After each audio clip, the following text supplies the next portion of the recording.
The Duluth Area Chamber of Commerce president is in jail tonight, accused of driving drunk, his second such offense while serving in that prominent role. According to Duluth police, about 1:30 this morning, Matt Baumgartner was found slumped over in the driver's seat while in the London Road Taco Bell drive-thru. The 42-year-old was arrested. No other details were available, and Baumgartner remains in jail. Baumgartner was convicted of a DWI in 2022, the year after he took over as chamber president. According to those court documents, someone reported a vehicle ran through a gate at a downtown Duluth parking ramp, and the driver was nodding off inside the vehicle.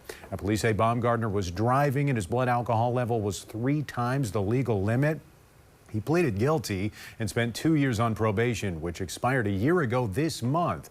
And court records also show Baumgartner has a 2006 DWI conviction and was charged with a DWI in 2017. That one was dismissed, and he was instead convicted of careless driving. In a statement from the Chamber's Board of Directors today, they wrote they are aware of an issue regarding Baumgartner, adding that they're still working to learn complete details and won't be commenting further until they do.